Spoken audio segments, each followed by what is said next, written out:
हालांकि गिरावट जरूर थी, 380 रुपये से भी नीचे शेयर गया था और अच्छी रफ्तार उसके बाद दिखाई है इसने। हालांकि अगेन पॉजिटिव में नहीं आ पाए, जबकि वेदांता का शेयर देखो तो आज तकरीबन 0.4% की तेजी पर था ये। और ये 390 से इसने बड़ी छलांग लगाई, लोअर लेवल से और बड़ी रफ्तार इसने दिखाई है, लेकिन दूसरी तरफ हिंदुस्तान जिंक में वो तेजी नहीं आ पाई है। बात करेंगे इस वीडियो में इस कंपनी के बारे में जो एक महीने में 10% से भी ज़्यादा गिर चुका है, लेकिन अगर आप हायर लेवल से कंपेयर करोगे तो जो गिरावट है वो 18 से 20% की है। लगातार मेजर फॉल है, बात करना बनता भी है, लेकिन उससे पहले अगर आपने अभी तक चैनल को सब्सक्राइब नहीं किया है तो प्लीज़ अभी इसे सब्सक्राइब कर लीजिए, क्योंकि आगे भी बहुत सारे वीडियोस हैं जो आपको काफ़ी ज़्यादा हेल्प करेंगे। तो 10% का फॉल है, लेकिन हायर लेवल से देखोगे तो 18% से भी ज़्यादा का फॉल है। और एक साल का ग्राफ देखो तो ये और ज़्यादा गिरा है, 800 रुपये से गिर कर आया है नीचे, 50-55% का फॉल दिखा चुका है ये, इतनी भयंकर गिरावट है। हालांकि तेजी बहुत अच्छी आई थी, यहाँ पर 300 रुपये से भी नीचे शेयर था, ऐसी रफ्तार आई कि ये 800 रुपये पर चला गया था।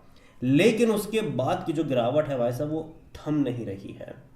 पहले फॉल आया, अगर अटेम्प्ट भी करा था इसने थोड़ी बहुत तेजी दिखाने का, और ज़्यादा गिरा, अटेम्प्ट भी करा और ज़्यादा गिरा, और अभी भी कहीं पर कोई सपोर्ट बेस कह लो वो देखने को नहीं मिला। और देखो ऐसा नहीं कि जब गिरावट आई तब मैं बात कर रहा हूँ, अगर आप चैनल को रेगुलर फॉलो कर रहे हो, जब 700 पे था, 800 पे था, कई सारे मेरे वीडियोस थे कि कोई तुक नहीं बनता है यहाँ पर इस प्राइस पे एंट्री करने का, क्योंकि आज नहीं तो कल बड़ी क्वांटिटी में यहाँ पर बिकवाली आने वाली है। शुरुआती दौर में बड़ी बिकवाली यहाँ पर तब आई थी जब 615 रुपये के आसपास शेयर ट्रेड कर रहा था और प्रमोटर ने बड़ी क्वांटिटी बेची थी वेदांता। और बेचने का मतलब था भाई साहब कहाँ पर, कैसे पता है, प्रमोटर आए थे भैया, इन्होंने पब्लिक से ही बिकवाली करी थी यहाँ पर, ठीक है। और किस प्राइस पे, जब 615 पे ट्रेड करा था ना, तब ये लेकर आए थे प्राइस बिकवाली वाला 450 के करीब का प्राइस लेकर आए थे, समझ सकते हो आप। तो मार्केट ने एक मेजर फॉल दिखाया और अभी भी उससे रिकवर नहीं कर पाया है। और देखो प्रमोटर वेदांता, हम सब जानते हैं कि भैया पैसा जोड़ने की वो कोशिश कर रहा है, कर्जे को चुकाने वगैरह करने के लिए। इसके अलावा इस कंपनी में एक और बड़ा हिस्सेदार है, वो है गवर्नमेंट। गवर्नमेंट को भी यहाँ से एग्जिट चाहिए, वेदांता भी चाहता है कि गवर्नमेंट यहाँ से एग्जिट ले ले, और गवर्नमेंट का 29% के आसपास का स्टेक है यहाँ पर, समझ सकते हो।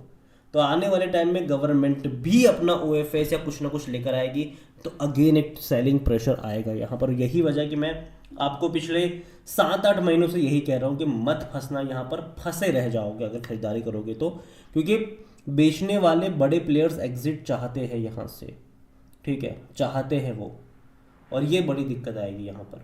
अगर हम वॉल्यूम्स के बारे में देखें तो आज 20 लाख के आसपास के शेयर्स यहाँ पर ट्रेड होते नजर आए हैं। 807 रुपये के लेवल से गिरा है ये, अगर आप देखोगे तो 52 वीक्स का हाई, लो 285 का है, वहाँ से एक अच्छी रफ्तार पकड़ी थी, 807 पे गया था। उसके बाद जो गिरावट शुरू हुई है वो लगातार गिरावट देखने को मिल ही रही है। मार्केट कैप 1,65,000 करोड़ के आसपास देखने को मिल रहा है, ठीक ठाक मार्केट कैप इसका ज़रूर है।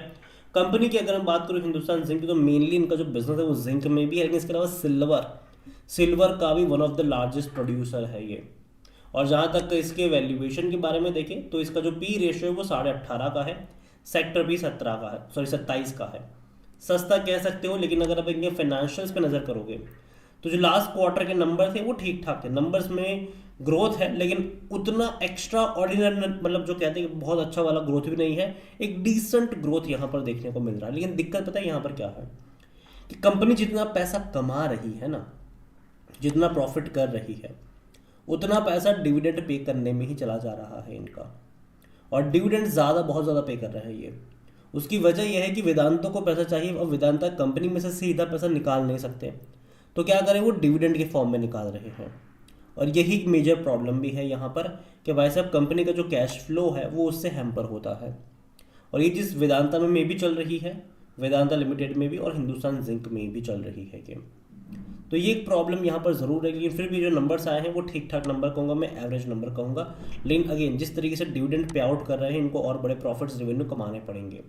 जहाँ तक शेयर होल्डिंग के बारे में देखें, जो प्रमोटर की होल्डिंग है वो 63.42% की, लेकिन 59.29% का स्टेक प्रमोटर का गिरवी है यहाँ पर, आप समझ रहे हो, ज़्यादा गिरवी रख दिया। पहले 2.90% का स्टेक गिरवी था, अब गिरवी स्टेक बढ़ गया यहाँ पर। प्रमोटर हिंदुस्तान जिंक में क्या कर रहे हैं कि अपना स्टेक बेच भी रहे हैं और अपनी अपनी जो शेयर्स है उसको गिरवी भी रख रहे हैं। तो ये कंसर्न यहाँ पर ज़रूर रहेगा। इंस्टीट्यूशन कम क्वांटिटी में, क्योंकि ज़्यादा शेयर्स अवेलेबल है ही नहीं बाजार में। अब देखो 0.11% म्यूचुअल फंड के पास है, 4.01% डोमेस्टिक इंस्टीट्यूशन के पास है। उनमें से इंश्योरेंस फर्म LIC एक बहुत बड़ी क्वांटिटी होल्ड करता है, 1.39 FIs के पास है। रिटेल के पास होल्डिंग देखो तो 2.49% की ही है। जो अदर पार्टीज है 28.58, उनमें से 27-28% का स्टेक से गवर्नमेंट के पास है। यहाँ पर समझ रहे हो आप यहाँ पर। तो ये पूरा मामला है। अब गवर्नमेंट ऐसे तो ओपन मार्केट में बेच नहीं सकती, तो गवर्नमेंट करेगी क्या? गवर्नमेंट एक OFS लेकर आ सकती है या फिर किसी और तरीके से लेकर आ सकती है, लेकिन वो आएंगे आने वाले 4-5 सालों में। गवर्नमेंट चाहती है कि फुल्ली एग्जिट कर ले यहाँ से, और उसके लिए वो साल में शायद 3-4%, 5-6% का स्टेक बेचने की कोशिश धीरे धीरे करेंगे। और अगेन जब ऐसा आएगा तो अगेन जिस मार्केट प्राइस पे शेयर ट्रेड कर रहा होगा उससे 10-15%, 20% के डिस्काउंट पर ही उनको लेकर आना पड़ेगा, तभी जाके लोग उसको सब्सक्राइब करेंगे। और ये एक मेजर कंसर्न है। मैं पहले भी बोल चुका हूँ, और इवन वेदांता भी अपने कर्जे को चुकाने के लिए चाहता है कि हिंदुस्तान जिंक का थोड़ा बहुत और हिस्सा वो बेचे, लेकिन वो नहीं बेच रहा है, क्योंकि अब उनको भी पता है कि अगर बेचने की कोशिश करेंगे तो भाई साहब अगेन धड़ाम से शेयर वापस से गिर जाएगा। जैसे पहली बार 615 पे बेचा था और शेयर 500 से नीचे आ गया था। तो ये चीज़ होगी यहाँ पर, और यही वजह है कि यार देखो, मैं इतना ही कहूँगा हिंदुस्तान जिंक के बारे में कि जल्दबाजी इस कंपनी में मत करना खरीदारी के लिए, क्योंकि जो क्वांटिटी है ना वो बेचने के लिए आएगी फ्यूचर में, और उसका असर ये होगा कि शेयर प्राइस में आपको एक मेजर करेक्शन उस टाइम पे दोबारा देखने को मिलेगा। यहाँ से जब भी कोई तेज़ी आई, देखो अभी तो तेज़ी नहीं आ रही, ठीक है, ये लगातार गिर रहा है, लेकिन अगर यहाँ से मान लीजिए कि अगर फ्यूचर में, ठीक है, अगर मान लीजिए कि तेज़ी आती है, शेयर 450-500 पे जाता है, तो याद रखिएगा प्रॉफिट टेकिंग करने के लिए गवर्नमेंट या तो फिर जो वेदांता है वो तैयार रहेगा OFS लेकर आने के लिए, क्योंकि दोनों को पैसों की ज़रूरत है। और अगेन वेदांता भी चाह रही कि गवर्नमेंट यहाँ से एग्जिट कर जाए पूरी तरीके से, ताकि वो जो कंपनी के सही जो डिसीजंस हैं वो खुद से ले पाए।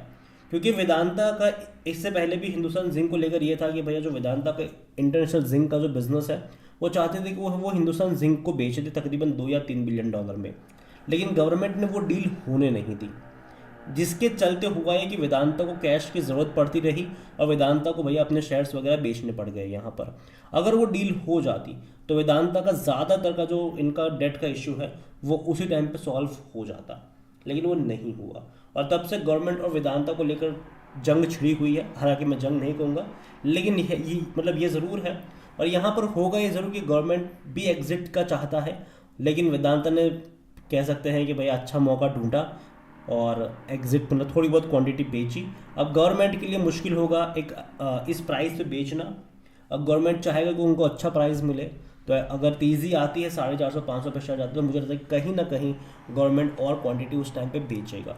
तो यहाँ पर मैं इतना ही कहूँगा कि दूर बैठो तमाशा देखो, जल्दबाजी अभी यहाँ पर मत करना, खरीदारी के बारे में सोचना मत, मार्केट में स्टेबिलिटी अभी के लिए आने दीजिए। अभी US को लेकर भैया टैरिफ वगैरह बहुत कुछ चल रहा है, और कहीं ना कहीं जो ग्लोबल बाजार है वो उतने पॉजिटिव साइन नहीं दे रहे हैं। FIs लगातार बिकवाली कर रहा है, जब तक FIs बायर से मतलब सेलर से बायर में कन्वर्ट ना हो, दूर बैठो तमाशा देखो।